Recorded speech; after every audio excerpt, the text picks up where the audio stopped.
tarde, boa noite. Esse é o Que Nos Une Podcast, um podcast que é um espaço para compreendermos e sermos compreendidos. Um oferecimento dos colégios Univap Centro, com parceria com a Fundação Vale Paraibana de Ensino. Prazer, eu sou a Laís. Prazer, eu sou a Ashley. Hoje a gente está com a nossa convidada, Tatiane Fioreto, que é formada em Psicologia pela Universidade Paulista. Prazer. Prazer, meninas. Obrigada pelo convite. Nada. E a gente hoje vai falar sobre relação intrapessoal, que é a relação que a gente tem entre as pessoas e a gente mesmo. A adolescência vem a ser aquele período da nossa vida em que os indivíduos tendem a unir estas duas formas de conhecimento pessoal em um sentido maior e mais organizado, um senso de identidade ou um senso do eu. Isso. Você quer falar um pouquinho? Sobre a relação, a inteligência. A inteligência intrapessoal, né? Então, eu entendo, né, inteligência intrapessoal como autoconhecimento, né? Você conhecer as suas potencialidades, mas também as suas fragilidades é o que permite você, de certa forma, ter mais segurança para se arriscar, para se expor, para se mostrar. Então, quanto maior for o seu autoconhecimento e também quanto maior for o controle que você tem sobre as suas emoções, mais bem preparado você fica para poder, de alguma forma, se relacionar, se expor, avançar. Então, inteligência intrapessoal acaba sendo o autoconhecimento mesmo. Sim, e ela bate de frente com a relação que a gente vai ter com as outras pessoas futuramente, porque a gente tem que se conhecer para poder conhecer o outro depois, né? Sim, exatamente, porque assim, na relação, muitas vezes conforme a gente vai crescendo, vai se desenvolvendo, a gente vai desenvolvendo crenças, né, na nossa vida, que podem ser verdadeiras ou não. Então, existem crenças que a gente chama que são adaptativas, crenças boas. Então, crenças que eu posso ter sobre mim mesmo, tipo, eu sou boa o suficiente. Ou crenças que eu não sou boa o suficiente, né? Sim. E não necessariamente essas crenças, elas são verdadeiras ou falsas. Mas acontece que quando eu acredito algo sobre mim, eu vou me comportar daquela forma. Então, se eu acredito que eu não consigo, de certa forma, eu vou ficar ali paralisada. Sim. Né? Agora, quando eu acredito que eu consigo, eu vou lá e eu tento, e eu faço, e eu me exponho. Então, quanto mais eu vou conhecendo de mim, mais eu vou ficando segura para as relações. Se eu acho que eu sou agradável ou não, se eu acredito que eu sou inteligente ou não. Várias crenças que eu vou tendo é o que vai fazer eu me comportar diante de uma determinada situação. Sim, sim. Vamos para as perguntas? Pode ser, vamos lá. Quer começar? A primeira pergunta, por que você escolheu ser psicóloga? Então, eu escolhi ser psicóloga porque eu queria trabalhar com psicologia organizacional, que foi o que eu trabalhei a maior parte da minha vida. Eu nunca quis ser psicóloga clínica. Ironia do destino, porque hoje eu penso, uau, por que eu não fui desde o começo, né? Mas eu trabalhei muito tempo em recursos humanos, eu vim, né, do RH, mas da parte mais administrativa, e aí depois eu fui para essa área, né, de recursos humanos, e eu fiz uma pausa na minha vida profissional para cuidar dos meus interesses pessoais, e aí quando eu decidi retornar, aí eu decidi voltar para a clínica, e agora é um caminho sem volta, né? Essa missão de entender, né, e de ser suporte para outras pessoas, né, principalmente no que diz respeito a muitos transtornos que a gente vê, ansiedade, depressão, de humor, de personalidade, enfim, ver a pessoa retomando o controle da vida dela, né, você poder dar alta para um paciente e falar, vai, né, vai viver sua vida, assim, é algo que não tem preço, é muito bom. Realmente. E como foi seu primeiro contato com um paciente? Com o primeiro paciente? Isso. Bom, na clínica escola, quando a gente ainda é estudante, é aterrorizante. Eu imagino. Porque é muito legal no livro, né? Na prática você fala, e agora? Como que eu vou fazer? Mas aí, quando eu fui para a clínica de fato, eu já tinha um outro conhecimento de diversas áreas da minha vida, somada ao RH. Então, foi mais tranquilo aí. Quando eu realmente fui para a clínica, foi bem era bem o que eu esperava, de fato, né? Então, aí acredito que não tive problemas, não. Tu já precisou lidar com algum paciente que te trouxe alguma dificuldade maior? Como, por exemplo, precisou de ajuda de outro profissional para ajudar a lidar com um paciente? Que eu acho que isso é meio Sim, recorrente. ainda tem casos, sim, de pacientes que às vezes têm alguns transtornos um pouco mais delicados ou entram numa crise, e aí de fato a gente precisa acionar o psiquiatra, e aí trabalhar de forma conjunta mesmo, né, multidisciplinar. Sim. Porque eu costumo dizer, né, não é só uma coisa que deixa uma pessoa mal, né? Quando a gente fica mal, tem vários fatores que influenciam. Tem a nossa percepção, tem o ambiente, tem a nossa genética. Tudo isso vai contando para que algo fique bom ou fique ruim na nossa vida. E da mesma forma que não é uma coisa que faz com que a gente fique bem ou mal, também não vai ser uma coisa que vai fazer a gente ficar bem ou mal também, né? Melhorar, digamos assim. Então, muitas vezes a gente trabalha de forma multidisciplinar, incluindo também atividade física, alimentação, enfim, a gente procura olhar o paciente na sua integralidade, né? A gente não é só uma coisa, então a gente precisa olhar o todo. Sim. A próxima? Você. Sou eu? Uhum. Como o autoconhecimento pode te auxiliar? Pode nos auxiliar, e tipo em provas, em vestibulares, essas coisas. Tá. Em provas em vestibulares, vocês tendem a ficar mais ansiosas, digamos assim? Muito, muito. Então, eu vou dar um exemplo, né? Assim, eu trabalho com a terapia cognitivo-comportamental. Então, o que que a gente acredita, né? Que assim, a forma como a gente pensa, ela vai gerar em nós uma emoção. E essa emoção vai gerar em nós um comportamento. Então, vamos pensar aqui, né? Vou dar um exemplo que eu uso muito no consultório, que diz assim, a situação é, passei por um colega e ele não me cumprimentou. 4 pessoas passaram por esse colega. A primeira, ela pensou, ele deve estar com raiva de mim. E ela ficou ansiosa. E ela sentiu ansiedade. E ela se comportou ligando para o colega. A segunda pensou, eu devo ter feito alguma coisa para ele, né? Aliás, perdão. A segunda pensou, ele não tinha o direito de me ignorar. E aí ela sentiu raiva. E ela se comportou não falando mais com o colega. A terceira pensou, ele não gosta de mim.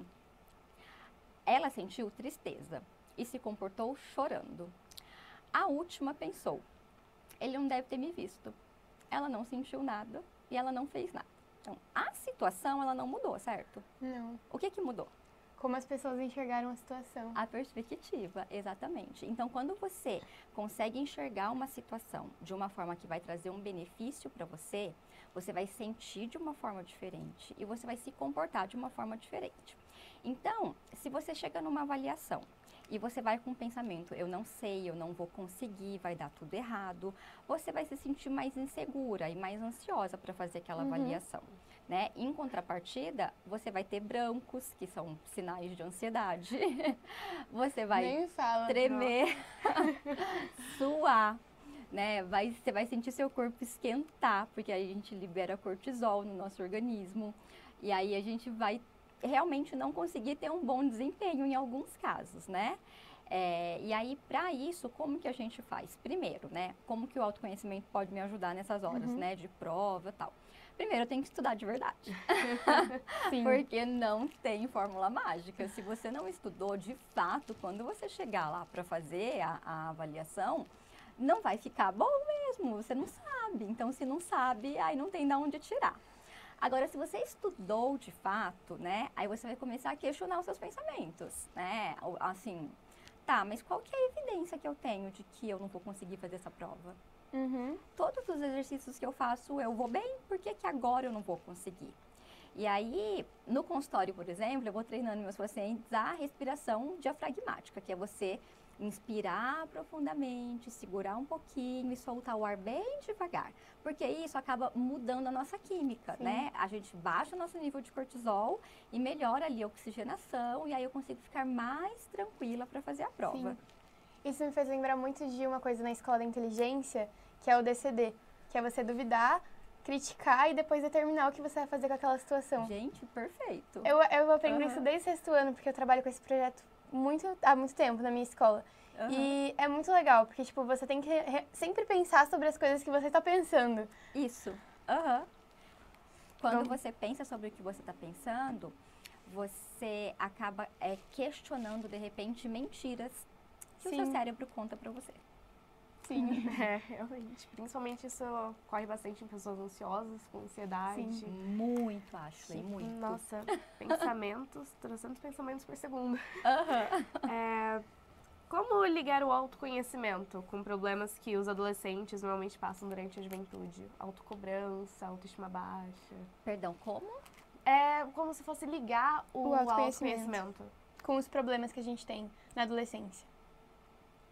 Pode citar de novo os problemas, por favor? Por exemplo, pressão, tanto externa quanto interna, de passar autoestima baixa, sabe? Tá. Então, vou falar aqui um pouquinho de autoestima, né? A autoestima, eu costumo dizer que a autoestima a gente se conquista, né? Não é uma coisa que assim, aí eu acordo e falo, ai, tô ótima, com a autoestima ótima. Então, muitas vezes, se eu tô com alguma dificuldade, por exemplo, na autoimagem, então eu preciso de alguma forma me cuidar nesse sentido.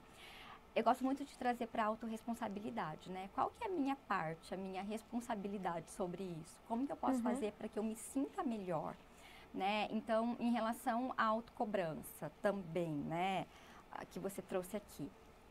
Se eu me sinto muito cobrado o tempo todo, primeiro eu tenho que entender de onde que vem isso de certa forma, né?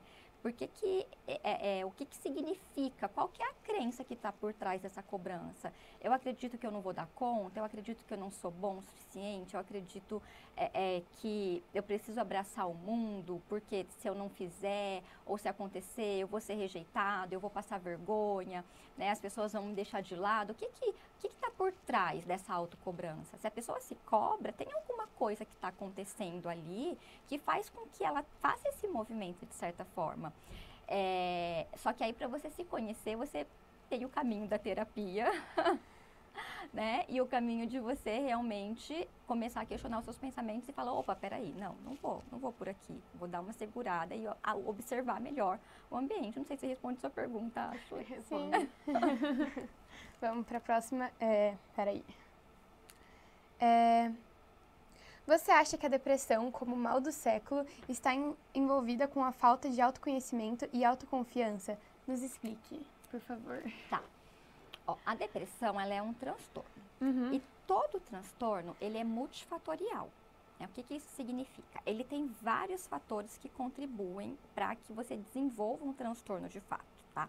Um deles é a genética. Você precisa ter aí uma genética que vai te colocar nessa situação.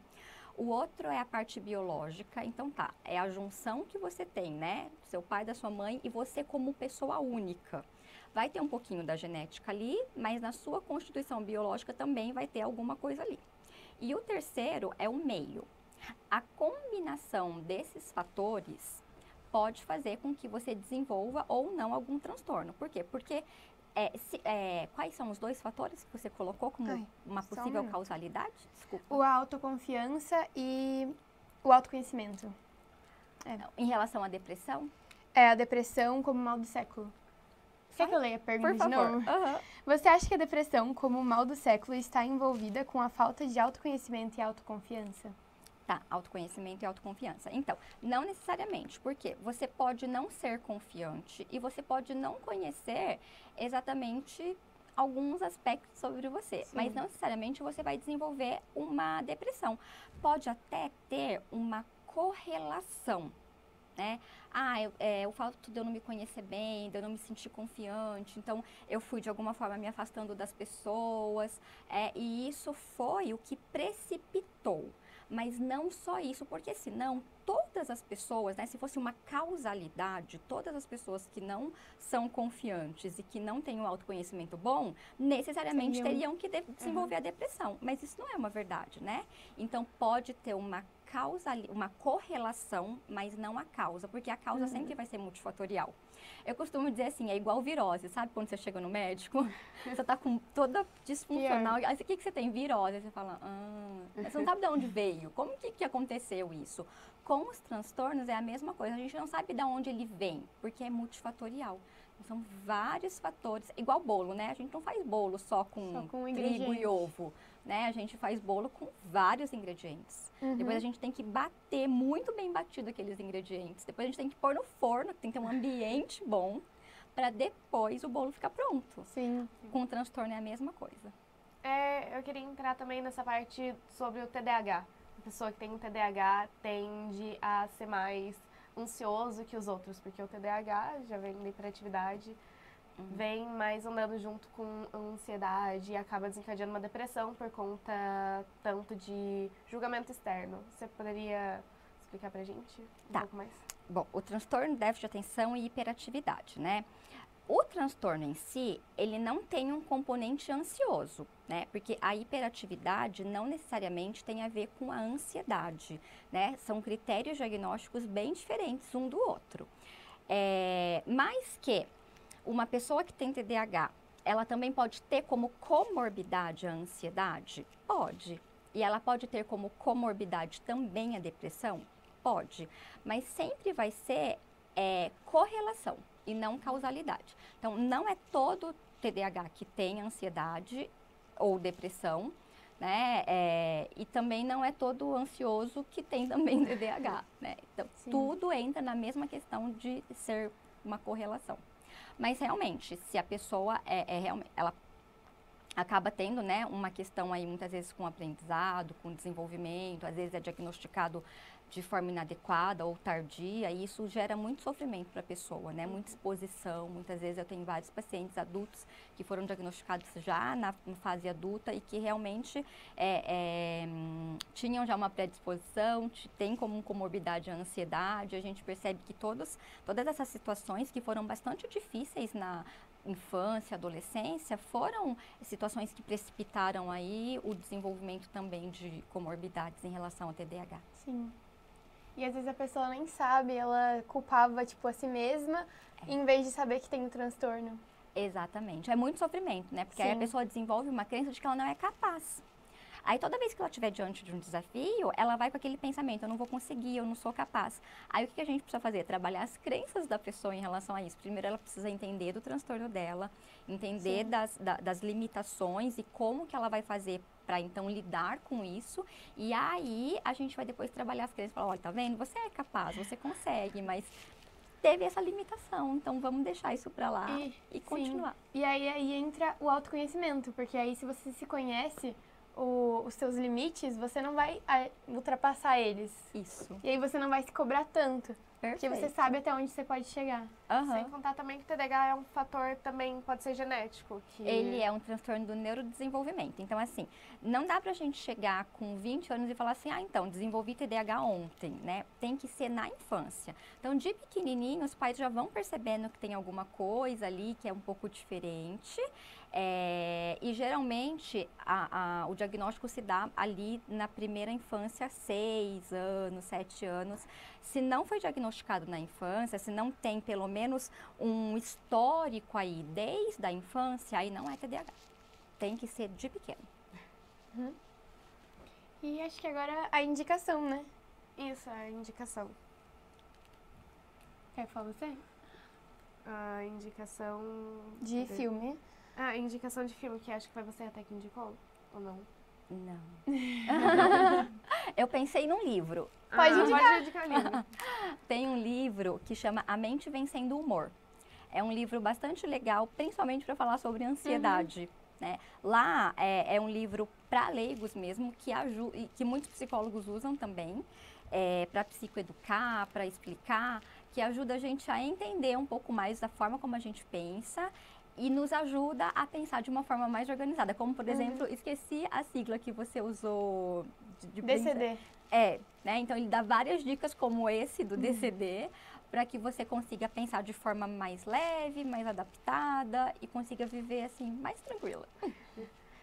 Tem um livro também que eu gostaria de citar, eu não sei se você conhece, que é da Ana Sui. A gente mira no amor e acerta na solidão.